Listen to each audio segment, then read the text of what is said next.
Today I'm going to show you guys how I process rabbits. I use only 3 tools, and this is what I have found one of the most easy ways to process rabbits. We've been doing rabbits for about 4 years now, and we've gone through all sorts of different types of rabbits, and I'm going to show you how I do it, and it's going to be quick and easy and simple. We're not going to be showing you guys how we slaughter, but we use the broomstick method, and we use just this skinny piece of rebar. We found this is the most easy and effective. Some people have used hopper poppers, but there's lots of different ways.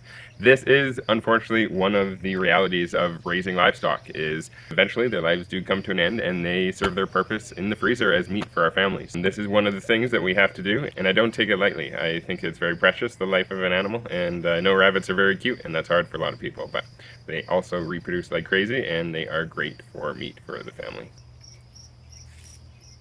I only use 3 tools to actually do the processing of the rabbits, and most people can find these tools in their kitchen. That's one of the nice things about this method of processing. You don't need any fancy equipment, you don't need any scalders or pluckers or killing cones or anything that you typically would for things like chicken. I have one semi-flex blade.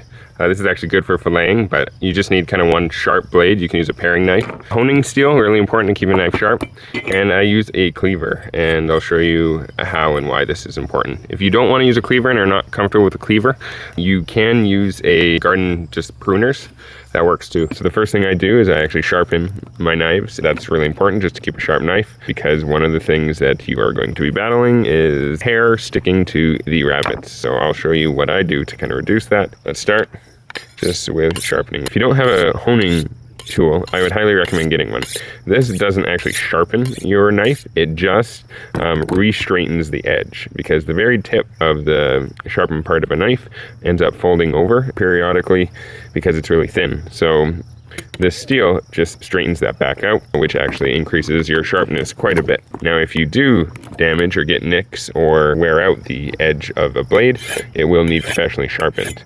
And especially with how we're using the cleaver for this today, it will likely get nicks. You can see some nicks in there. It's normal, and it will have to get kind of sharpened out periodically. But for what we're using today, the cleaver doesn't need to be super sharp. There we have it. And the first thing I do is I actually will wet down the rabbit, because then most of the fur will stick to it, and that's just going to make it way easier.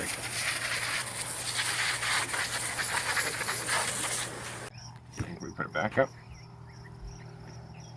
Then the next thing I'll do is I'll actually make a little incision. You can do it this way, but I find doing it this way creates less hair. And so I'm going to make a little nick and cut. You're going to get some hair on your knife. That's fine. I always just manually spray that off. Now we're going to take this incision, and you can see there, if you get any hair on that, it's going to stick like crazy. So I'm going to take one hand on each. I'm going to get a firm grip, and I'm going to just rip. Now here you'll see some blood, and sometimes that'll pop and start bleeding, and you want to kind of try to divert that, but you want to just rip.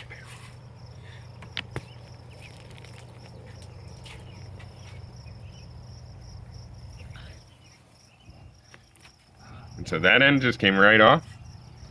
Normally I have a wheelbarrow here, that's okay. And then this end, I'm just gonna grab those legs, have it off, and I'm gonna get a firm grip. You're just gonna pull. And what I like to do is I like to grab on either side, and those just peel right off the feet. And that makes it really easy. And the head will kind of come off with just one cut. It's already been dislocated because of how we slaughtered, and then that also goes into the wheelbarrow that I normally have.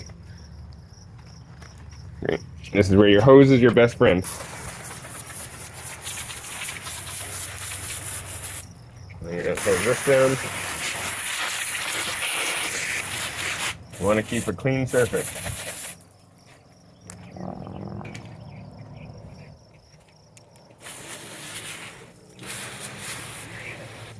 You're battling 2 things while processing: hair and blood staining everything. The quicker you move, the better. I'm going pretty slow just for this one. And the more you can avoid that bleeding onto everything else, the better. So I'm going to switch it around because I see the water's going that way. Alright, so next step, I'm going to take my cleaver. I'm going to cut off all these paws.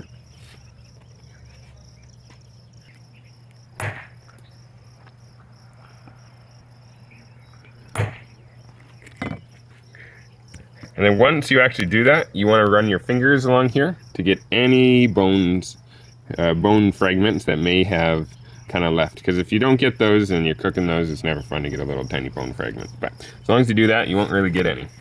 All right, let's do the back end.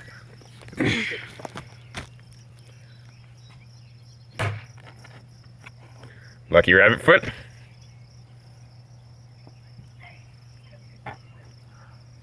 Try not to get your fingers in that if you're not comfortable with the cleaver.